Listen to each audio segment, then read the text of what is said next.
All right. Nevertheless, here we are, ready to go.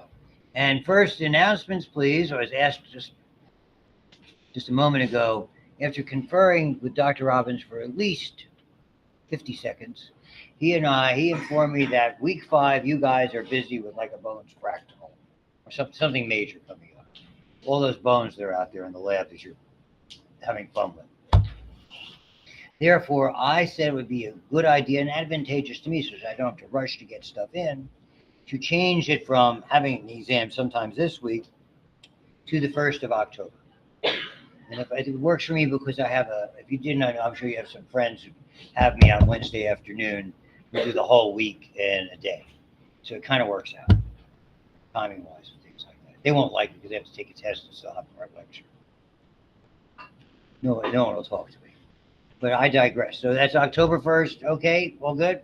Announcement number 2, I'm not here, as you probably should know by now, Friday. You show up and you see empty spaces because I'm not here. Remember that. So enjoy. If you can get off early on the weekend, have a great time. And without any further ado, we shall begin. Today is basically about carbohydrates and fats, or lipids, as is a better classification. And that's where we'll take it. Some of it's just a little mini amount of review about what carbohydrates are and understand how they are assembled. And now you're going to sort of, the frame is we're going to start to see the importance of shapes and configurations. Once we start to get something more complicated than water, okay, or along those lines, or just some very, very simple compound, like salt, now shape becomes really a pivotal piece to all of this. So as you recall, and the way they should have probably explained it a little bit better, sugars and starches, and we covered some of those. I had them on the board before, the glycogen and the starch, and we're going to talk a little bit about cellulose today as well, and contain carbon, hydrogen, and oxygen. The way they frame this, hydrogen and oxygen are in 2-to-1 ratio. When we get to lipids, or as we sort of interchange the terms, though not appropriately, and call them fats, you'll see they have a considerably lesser amount of oxygen. There's a lot more carbon and hydrogen. That's kind of what to a certain extent defines them from a chemical perspective. We classify carbohydrates, equal units of carbon and water, where they get their name. And the ones we use, and we were talking about almost exclusively today, we're going to talk about a 3-carbon sugar a little bit. We get to that when we start talking about lipids and fats, but we're going to talk mostly about here hexoses, 6-carbon sugars. And when they have one single sugar, glucose, most famous of them all, okay, it's a monosaccharide, 1 sugar. Okay, the smallest unit.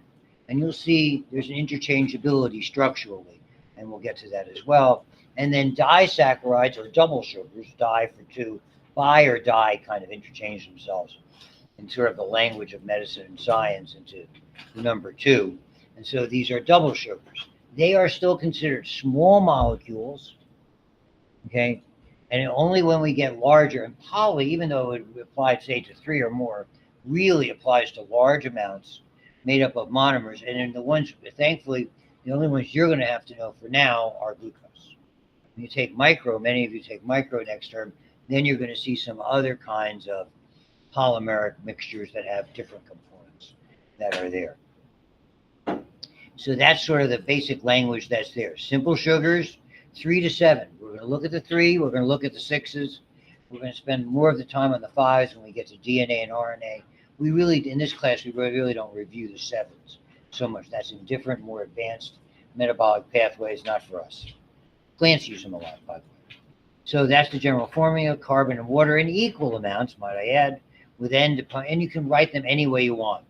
The ones we're going to be basically doing, I wrote this before, are the 6. So typically, the classic way we write that, C6H12O6.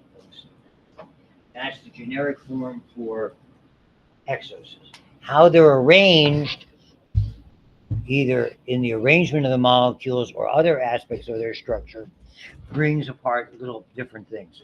So as you will see, and here are the important ones: ribose and deoxyribose differing by just an oxygen, and I'll show you again. And then the hexose with glucose being sort of the poster child. And again, I'm fond of saying all roads lead to glucose. Basically what our body does. It brings in monosaccharides. And unless it specifically needs something like fructose, it converts it to glucose, and that's what enters into what we call effectively the start of the Krebs cycle or energy transformations. And it's based on glucose or similar molecules that are there. So voila, what you see here, glucose, fructose, and galactose, these are all names you need to recall, are the three important monosaccharides. By definition, they are called iso-same, MERS. And MER would have to do with let's say the same chemical structure might be the easiest way to remember that. An isomer has same chemical structure, but shape variances. But even though they appear dissimilar, we can, with the aid of enzymes, flip them. Take one and make it, bring them all to glucose. You want to flip it back in the other direction. Those living reactions are all pretty much reversible. Here you can see the deoxyribose and ribose, and basically just in that particular position, that oxygen disappears and you have the difference between the two molecules, accounting for the amazing difference in shape of DNA and RNA when we start to chain them together. That's not for today. We get to that soon, but not today. And they are pentoses because they have 5 carbons. They're also pentagonal in shape, but you can see fructose is too. So you got to think of the number of carbons. In scientific structuring, wherever you don't see, if it's just a point like one of these, it means there's a carbon there. There's so many carbons when we do it, organic chemistry structures, that you don't have to necessarily put all the C's in. Okay, and the difference, and it can get very confusing.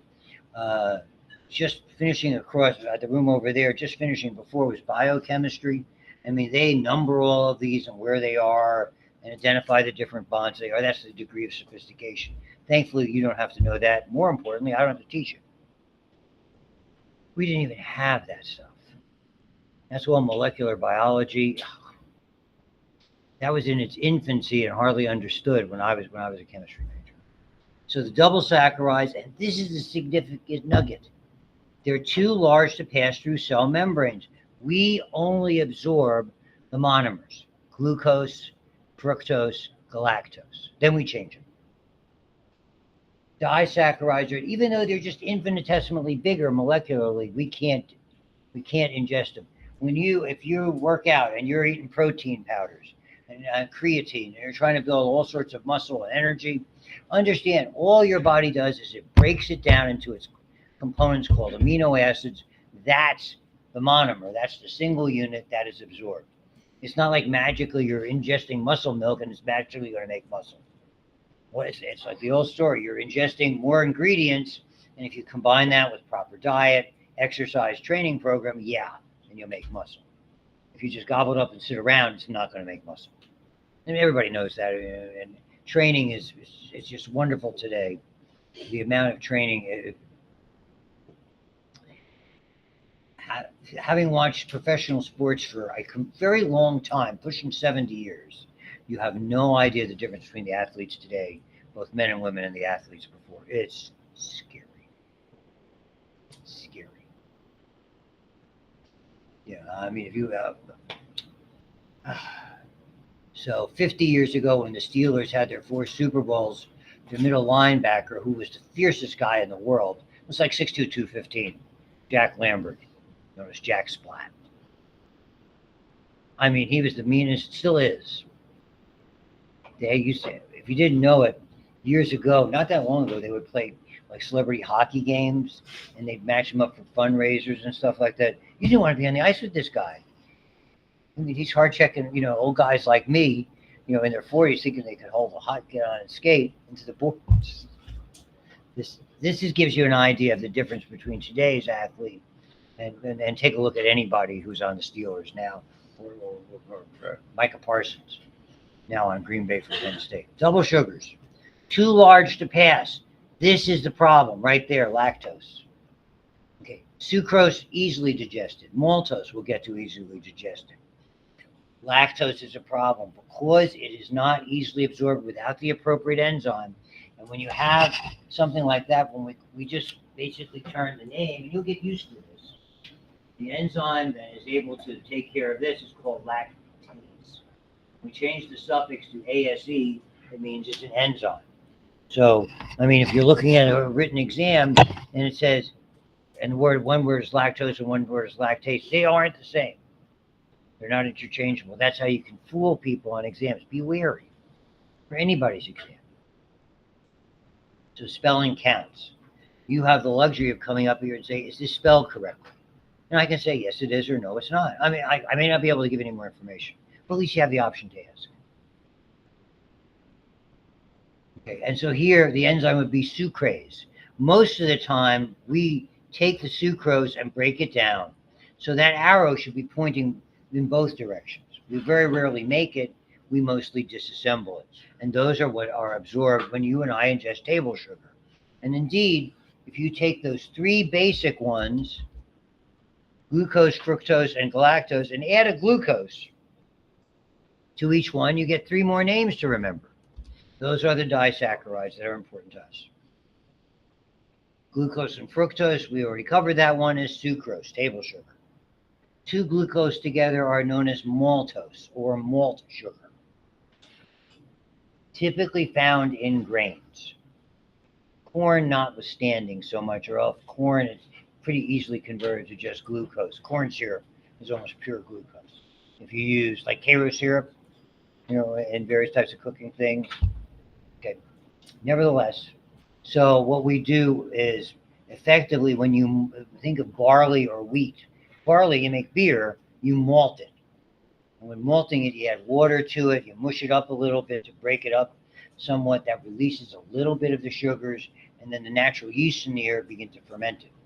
So basically, that's the start of beer making if you ever do homebrew and things like that, which I don't do.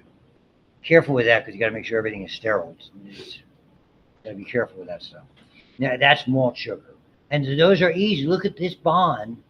Kind of tells you the shape of the bond. Not that you have to know it, or that it's a 1,4, whatever it is. No, just to know that the bond itself is one we can break. Look at lactose.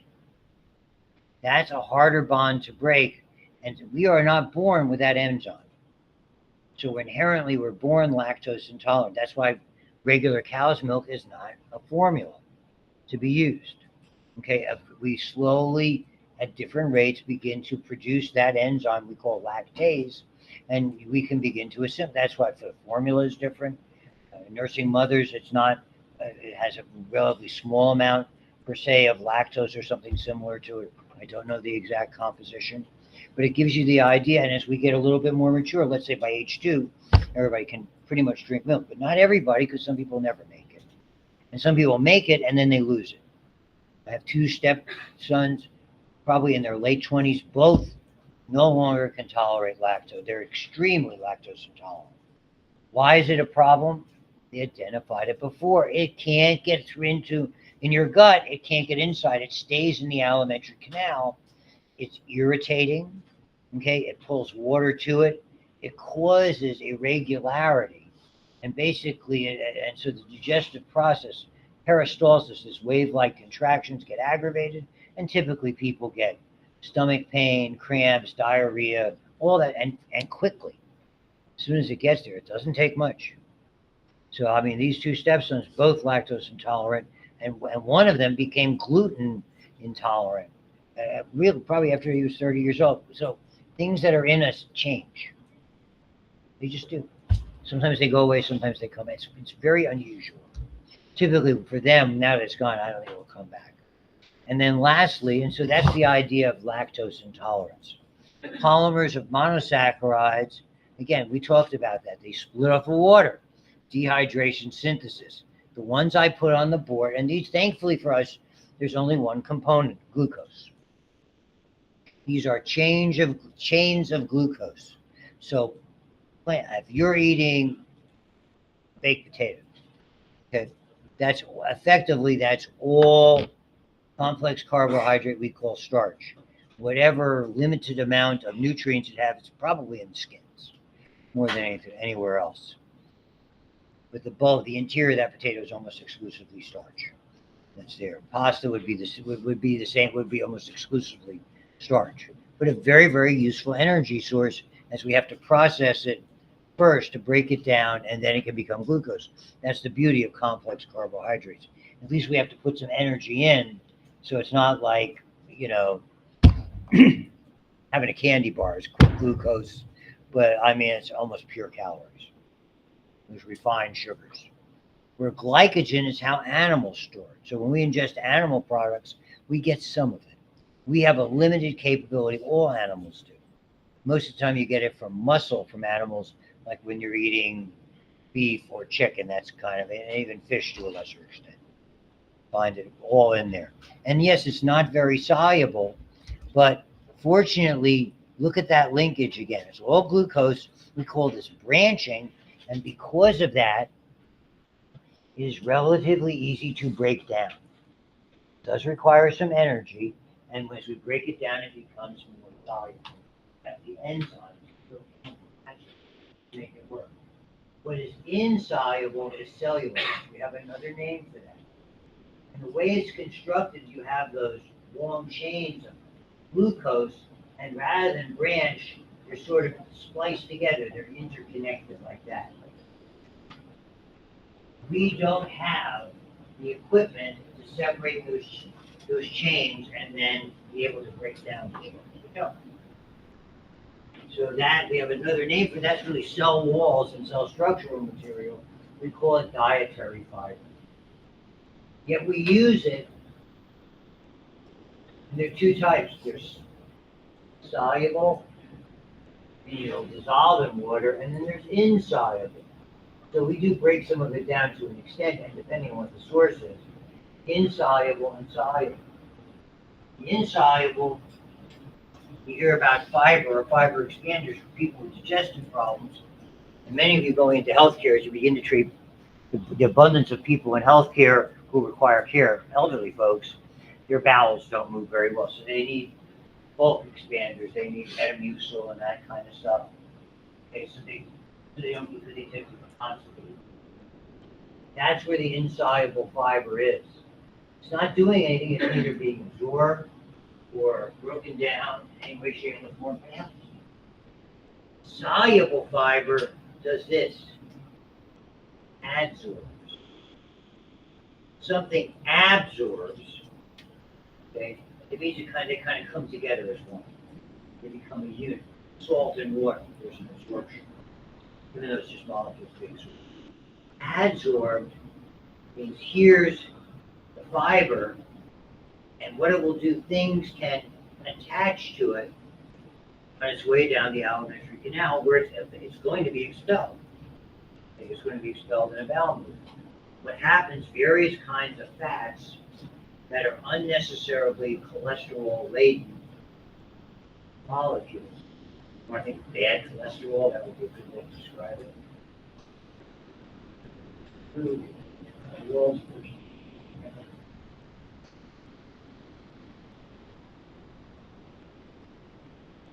Must have written better than Smart. I left my wife about 7 things in a note. She hasn't called yet to say, what in heaven's name did you say in that note? That's the difference. So adsorbing basically means it's something that's traveling. You can pick up like a bus. You can pick up passengers and take them where we want them to go, which is out. That's the difference. And absorbing means they sort of come together as a unit. So it's different. Voila.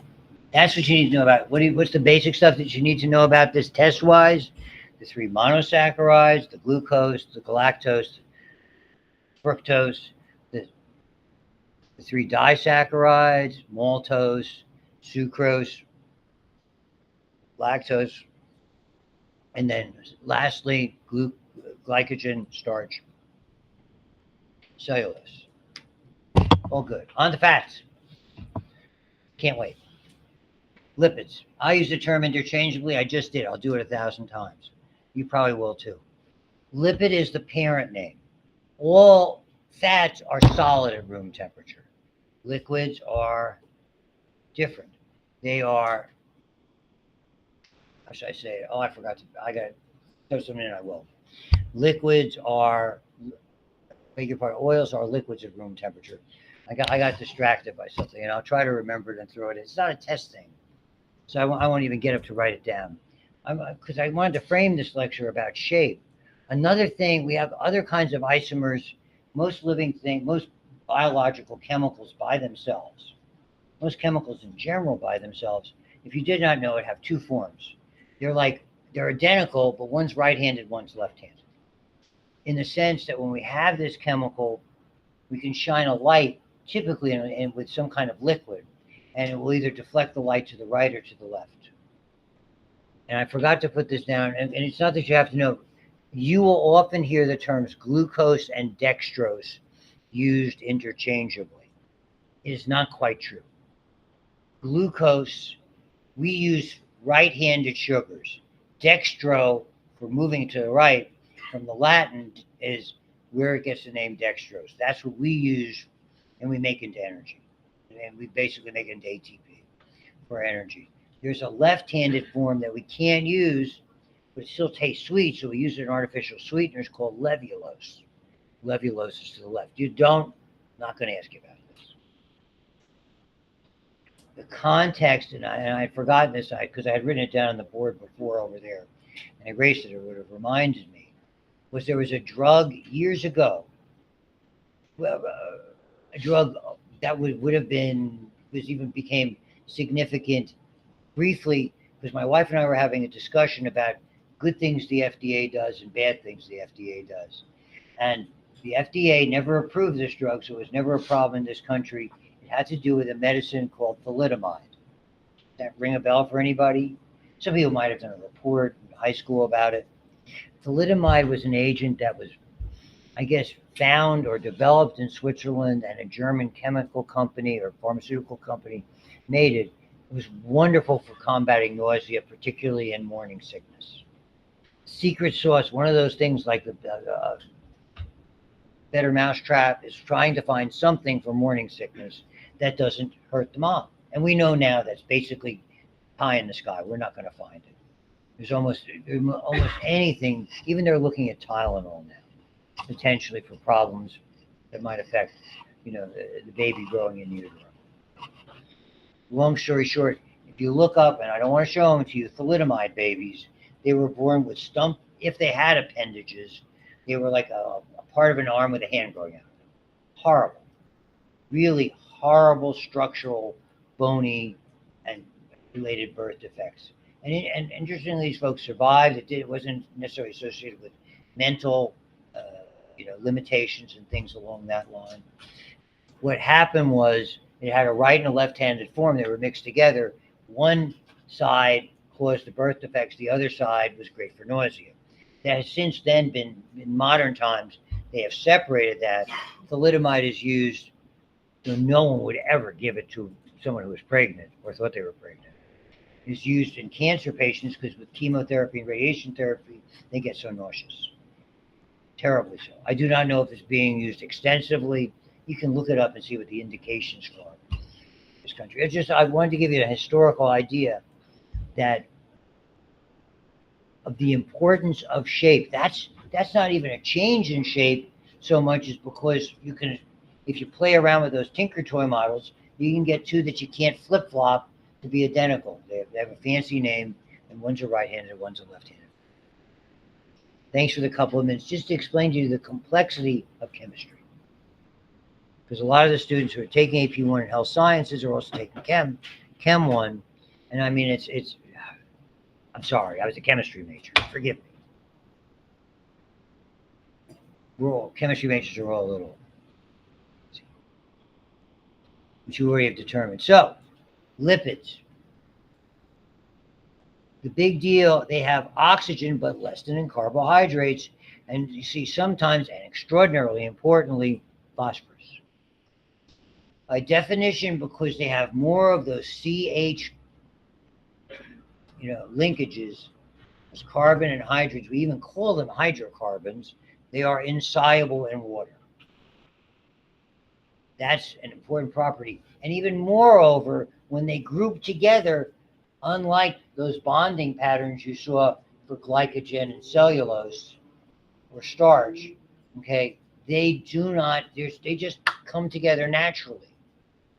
Just like that gravy in Thanksgiving where you put it in the fridge in a big glass container, the fats separate from the liquid portion. They just do. And you know, I call them fats because if it's cool enough, they solidify. Because they're animal fats from the turkey, if you're so inclined. If you're not like us and have tofurkey also.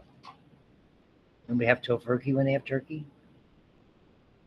Vegans? Good stuff. Help me. We even do tofam.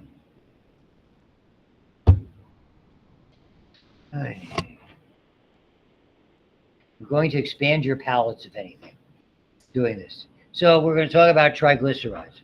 Tri and glycerides. Okay, they are the parent. Tri for 3, and you're going to see in a bit what glycerides are in just a bit. Phospholipids, steroids, and eicosanoids. Those are the main players in this. We hope if we don't get to all of them today, we will shortly get to all of them when I send something to you on for Friday's lecture, whenever that might arrive. I'm unsure of my signal. So fats when they're solid, oils when they're liquid. It's all about shape. You're going to see is a triglyceride. What everything is pretty much based off is until you get to cholesterol and eicosanoids. 3 fatty acids, that's the tri. And remember we talked about a 3-carbon carbohydrate. It's called glycerol. Carbohydrates and alcohols all depend on how many exposed OHs they have. This one, as you will see molecularly, structurally has 3 OHs. And that's where we call sugar alcohol. So sugars and alcohols, very similar. When people drink alcohol, okay, your body uses it the same way you use sugar. Indeed, they use it faster because it's a little bit better ready to be metabolized than sugar. Okay, you ever wonder why people get big beer bellies? Okay, your alcohol, you're loading up on an ATP you can't use very quickly, and ATP gets stored as fat. That's the way it works. So main functions. Okay, I swear to you, that's why my son's running the Marine Corps marathon for like a 6 marathon to compensate for all the beer.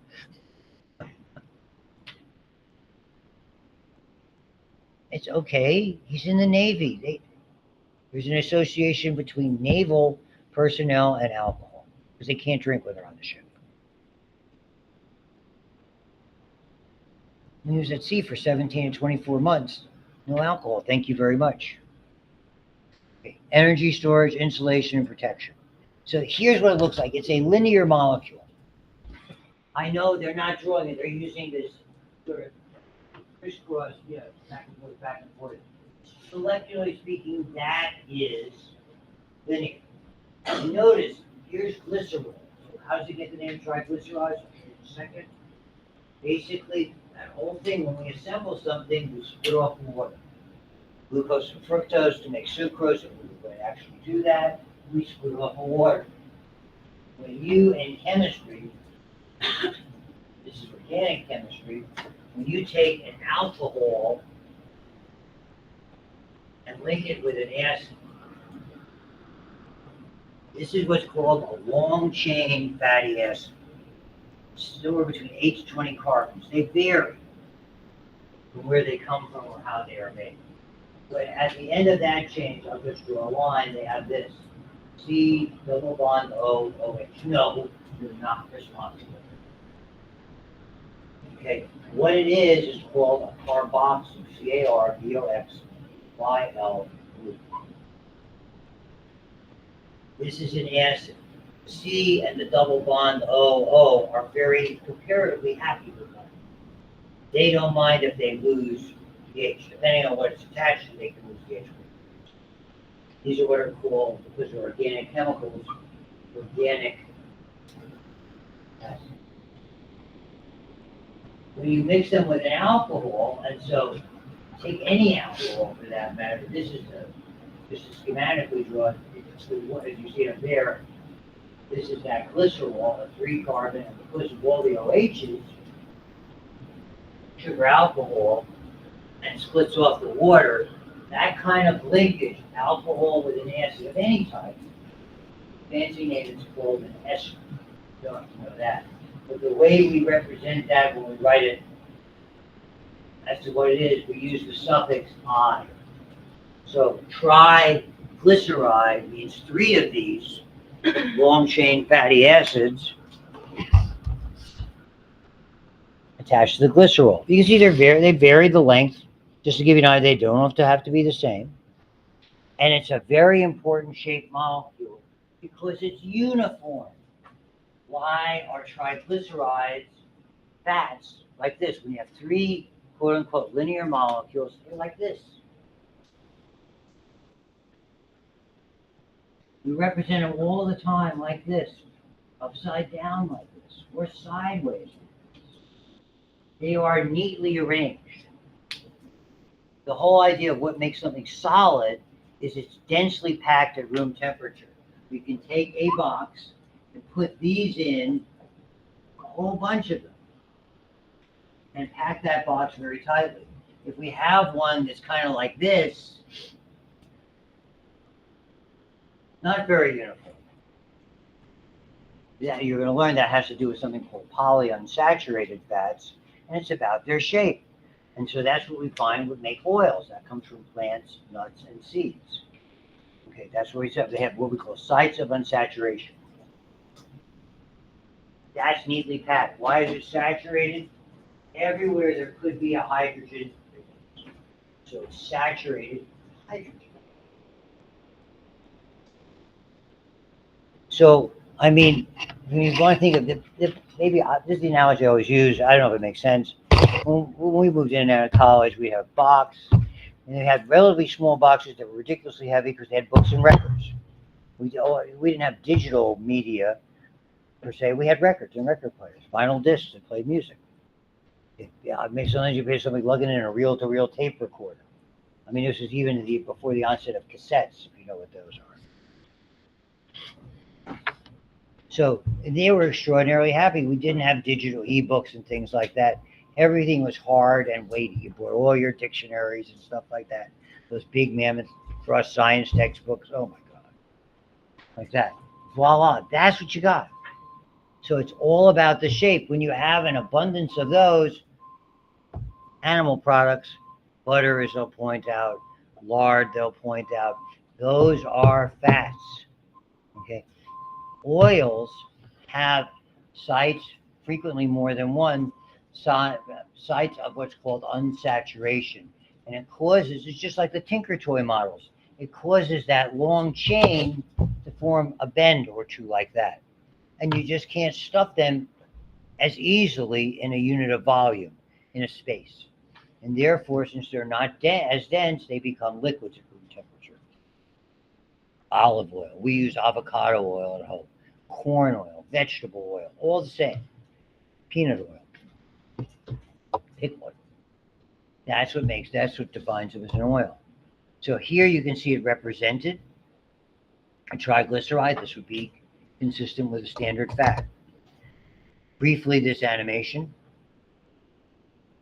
Uh-oh, she's talking and I had to turn this down. Lipids called fats. To make a fat molecule, 3 fatty acids. We'll get back to the beginning. Butter, lard, margarine, and salad oil are composed of lipids called fats. To make a fat molecule, 3 fatty acids bind to a molecule of glycerol. For this reason, fat molecules are technically called triglycerides. Fat molecules do not mix with water because they have 3 long hydrocarbon tails. Cells use fats for energy storage because the tails hold more potential energy than other biological molecules. Okay, it's very, very brief.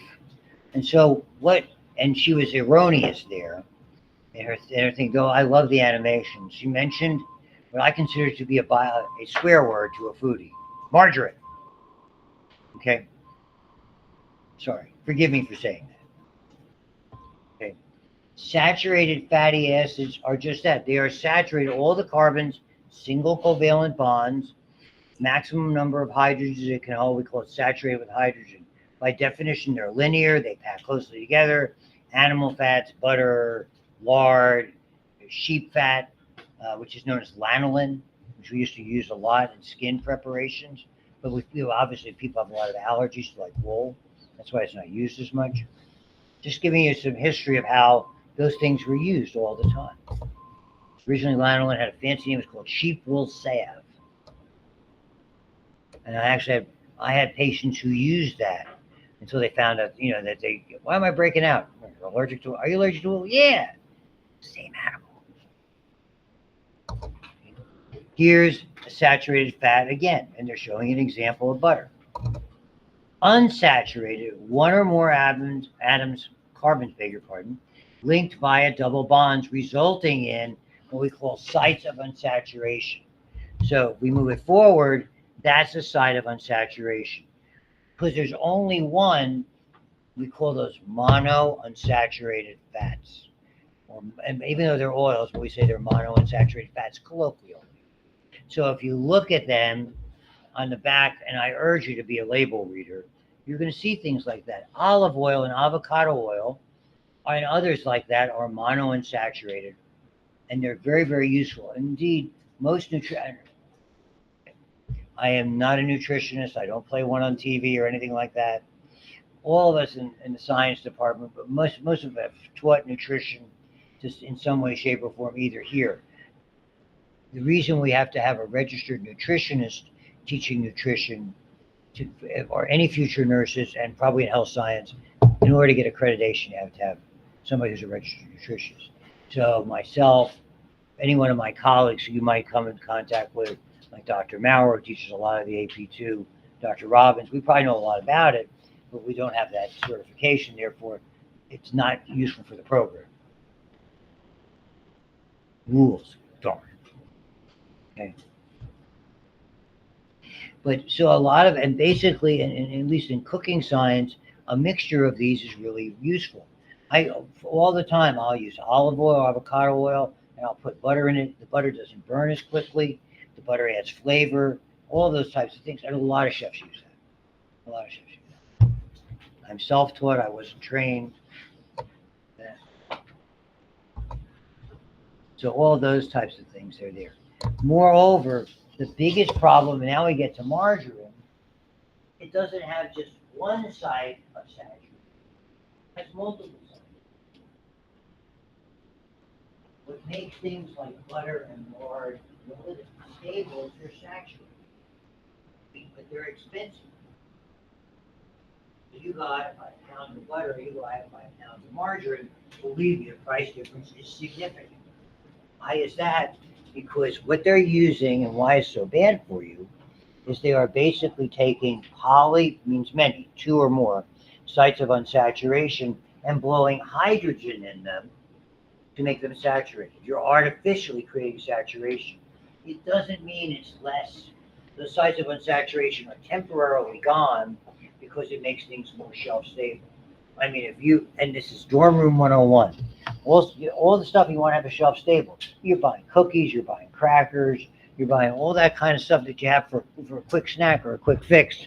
Look at the label and see how many of these are, how they are made from a combination of saturated and polyunsaturated, that fats. And you look at the label and look up what that means. That's where margarine comes from. Why it becomes more solid. Obviously, it's going to soften if you take it out of the fridge. The trouble is, why is that a big deal? When we metabolize it, we chop those long chains into 2. And there's little groups of 2 carbons. When you have these sites of unsaturation, it releases a thing called free radicals. Free radicals are destabilized stable structure. They are, in modern cancer theory, modern aging theory, modern damage theory to various kinds of organs, play a pivotal role. You'll learn more and more about them. We have mechanisms to rid ourselves of these. Okay, that's why you could just exist on olive oil. That's fine. That wouldn't bring enough of these. But what happens when we chop those in 2 with all those free radicals, they create instability. And moreover, these little 2 carbon chains basically cause something that you hear about, trans fatty acids. There are good fats and there are bad fats. So if you're eating that type of stuff, those kind of fats, you get bad types of fats. Okay, you get omega-6s, which are not healthy and vis-a-vis heart healthy or circulation. Less relevant to you than to someone of my age or someone middle-aged or more. If you're eating salmon, it's omega-3s. salmon, tuna, sardines, those kind of fish oils are very, very healthy. Got one of those. We went to Sam's yesterday, got one of those big, long things of salmon.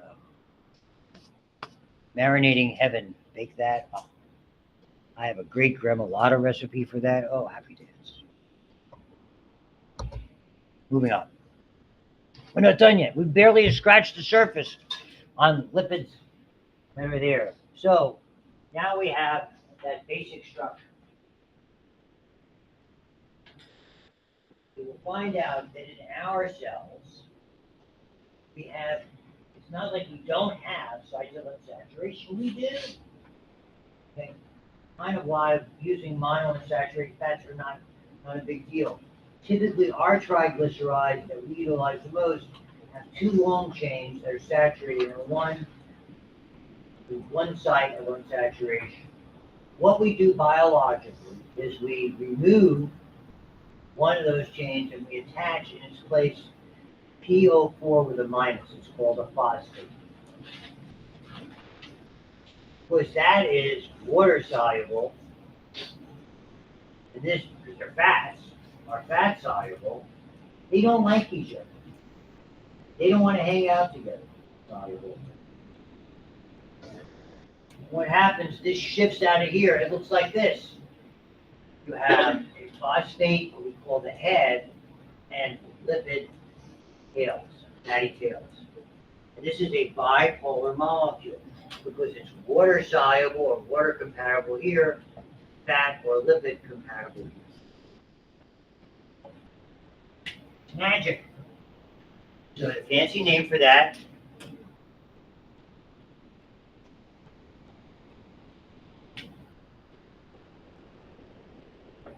is a phospholipid.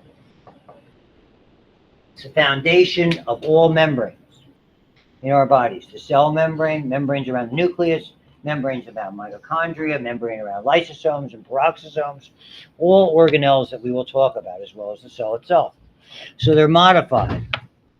This phosphorus group making heads and tail. The head, we call it hydrophilic, it likes water, versus the tails, hydrophobic, don't like water, afraid of water, classically. And so here it is. Now, typically they come with a nitrogen-containing group that attaches to them. Why that is so important, if when we see in a cell, in a membrane, this will point to the inside and outside. It's easy to attach things to it. You did connective tissues, right? In there with Dr. Robbins. Connective tissues are connected by fibers. How do they attach to the cells? Because protruding from each cell is something like this. It's sticking out, as you will see very shortly with regard to cell membranes. It's sticking out. We can attach, because of that nitrogen group, fibers like collagen and elastin to it. Okay? It's for attachment. You also can put little short chain carbohydrates, those monosaccharides like glucose, fructose, and galactose. They create a signature, an identity. And indeed, that's the foundation of why my blood type is A pos, maybe yours is O pos, maybe yours is B neg, maybe you're AB pos. And that's why we are compatible. It's how our immune system recognizes whether it's us or whether it's an invader, like a bacteria. So they're all part of this, and we're not done yet. When you heard about those soluble fibers, they're taking out, and remember, I used to just say cholesterol. Basically, when you get into it a little bit deeper, and probably do a little bit of that when you do cardiovascular, we talk about good and bad cholesterol. It's not like the cholesterol is cholesterol. It's not neither good nor bad. Okay, it hasn't had a difficult upbringing, poor socioeconomic standards, bad mom and dad, broken family. I'm joking. It's a chemical. What happens, the way we transport fats, we surround them by something called lipoproteins.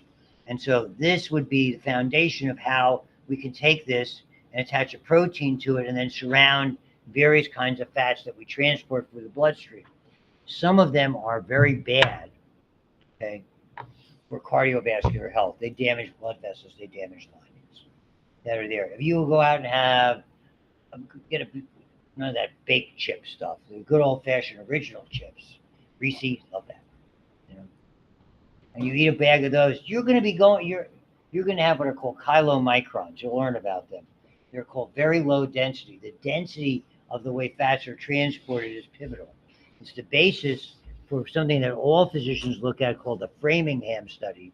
For Framingham from the University of Massachusetts, when we fraction it, we can separate it in your blood or my blood. And down the road, I'll probably hook up some of my blood tests on my UPMC and show them to you, that they look for those to see if, for instance, the last time I had it, my cholesterol was really good. My triglycerides were good. I mean, my doctor was perfectly happy. They were good. But understand, that's what they look for to see if you're at risk of a heart attack or a stroke. And people like you, they wouldn't bother with, but if you have a strong history in the family 20 years from now, they will. So that's why the importance of these guys. And look what they do. Polar head. And so when you put them together, you don't have to give them a signal. We don't have to have some chemical we add. This is how they line up. Very famously, it's called a phospholipid bilayer. Heads on the outside, tails on the inside. And what that does, the beauty of that particular arrangement, that bilayer, and I just draw it quickly here in the amount of time we have left, like this, without making that one that has the tail that's off the side. Your actual membrane is this, the lipid portion. That's what separates what's going on in the mitochondria from what's going on in the nucleus, or what's going on in the cell, what's going outside the cell. So let's say this is a cell membrane. It's water soluble on the interior of the cell. It's all a water-based environment. And extra or outside the cell, it's a water-based environment. They're not identical, but they're similar. And here, these are compatible. These are all water soluble. That's the beauty of it. And it comes together naturally. And because they're not tethered together by some kind of covalent bond, they open and close. Interesting, what gives it the stability to open and close and be able to do so, we will get to when we speak next time, those are steroids. So this is why cholesterol is a good guy, because it has a lot of important roles. Estrogen, progesterone, testosterone, cortisol, things your body relies on, can't survive without, are all made from steroids and are all made from cholesterol. That's where it gets its name. Thank you. I'll see you live and in person on Monday. I don't know when I'll be able to send this recording to you. Everybody will get the same one in every class, and I'll do my best to try to get it to you sooner rather than later. Thank you. Yes, dear. I have a question. Go ahead. Okay, so Giving you a hard time. Okay, I know that you first did test that, but do you know when you'll have? Is there going to be like a study guide or